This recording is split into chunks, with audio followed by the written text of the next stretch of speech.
सभी भक्तों को राधे राधे। हमारी साधना में कुछ बातें दिमाग में रखनी होंगी साधना करते समय, जो हमें आगे नहीं बढ़ने देती, यानी साधना में बाधक है। बहुत सारी बातें हैं, जिसमें से एक यह भी है कि मान अपमान, यानी हम जरा थोड़ी सी साधना कर लेते हैं या कुछ दान कर देते हैं या कुछ गरीबों को खाना खिला देते हैं, कंबल बांट देते हैं, गौशाला बनवा देते हैं, कुएं बनवा देते हैं, प्याऊ खुलवा देते हैं, यानी थोड़े बहुत जो धर्म के कार्य हम कर लेते हैं, हम नहीं करते अपितु भगवान के द्वारा करा लिए जाते हैं, तो हमें अहंकार हो जाता है।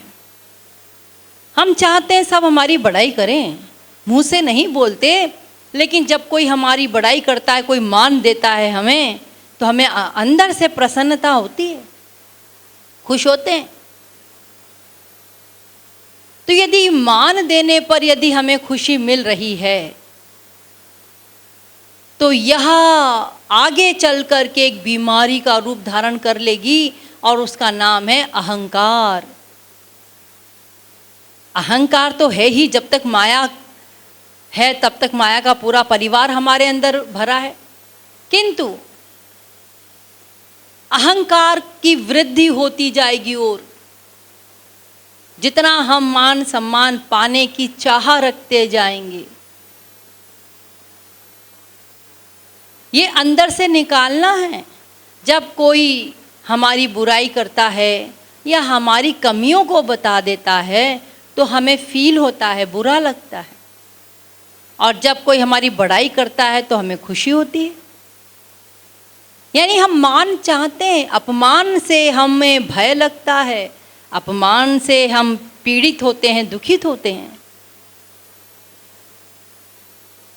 जबकि गौरांग महाप्रभु कहते हैं, तृणादपि सुनीचेन तरोरपि सहिष्णुना अमानिना मानदेय कीर्तनीय सदा हरि। तृण से बढ़कर दीन बनना है, वृक्ष से बढ़कर सहिष्णु बनना है।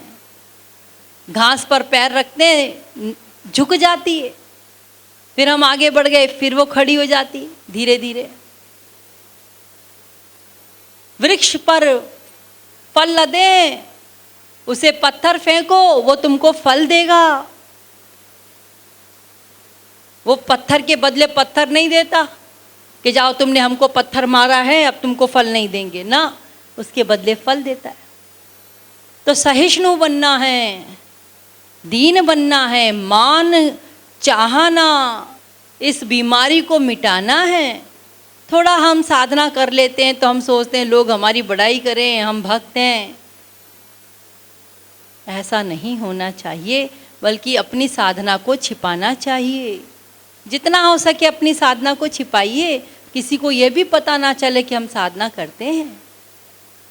उससे अहंकार पैदा होता है, और अपने अंदर भी ये मत आने दीजिए, जब तक श्याम सुंदर गुरु नहीं मिल जाते तब तक हमें ये नहीं सोचना है कि हमारा एक भी आंसू सच्चा है। वो सच्चा तब तक नहीं हो सकता हमारा आंसू, जब तक श्री गुरुदेव स्वयं ना आ जाएं, श्याम सुंदर राधा रानी स्वयं ना आ जाएं। श्री महाराज जी कहते हैं, तब तक अपने आंसुओं को सच्चा ना मानो, जब तक स्वयं श्याम सुंदर आकर के तुम्हारे आंसुओं को ना पहुँच दें अपने पीतांबर से। तो देखिए, हमें शौक पैदा करना है कि लोग हमारी बुराई करें, हमारी कमियां बताएं।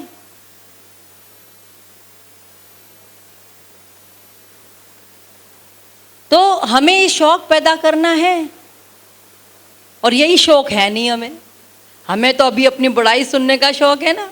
संसार में लोग यही करते हैं ना, किसी से मतलब होता है तो बड़ाइयां करते हैं, लेकिन पीठ पीछे ही बुराई करते हैं, वो आपको नहीं पता। कोई किसी की तारीफ नहीं करता, सब स्वार्थी है ना। और स्वार्थ होना कोई खराब बात नहीं है, अच्छी बात है। सभी स्वार्थी हैं, जब तक माया के अंडर में हैं, जब तक आनंद नहीं मिल जाता तब तक हम सभी स्वार्थी हैं। आनंद के लिए प्रयत्नशील हैं, लेकिन साथ में माया के समस्त विकार भी है, माया भी हावी है ना। तो अपना परिवार को डेरा डाले हुए काम, क्रोध, लोभ, मोह सारे अवगुण हैं, द्वेष, क्रोध सब है, ये रहेगा। माया का परिवार है, माया जाएगी उस दिन ये सब चले जाएंगे अपने आप। तो यदि कोई हमारी बुराई भी करता है तो इन्हीं में से तो करता होगा, कामी है, क्रोधी है, लोभी है, मोही है। तो हाँ, हम हैं, फैक्ट को फैक्ट मानने में क्या ऐतराज है। लेकिन हम कहते हैं भाई उसके अंदर तो इतनी बुराइयां हैं, हमारे अंदर तो थोड़ी है। अरे पर है तो सही ना, थोड़ी ही सही। खुश होना चाहिए कि वो आपका हितैषी है, आपकी कमियां दिखा रहा है। कोई संसार में कमियां नहीं दिखाता, वो दिखा रहा है, उस कमियों को दूर करना है। संत तो लिख करके गए, दे कर गए हैं राइटिंग में, सूर, मीरा, तुलसी, कबीर, तुकाराम सभी।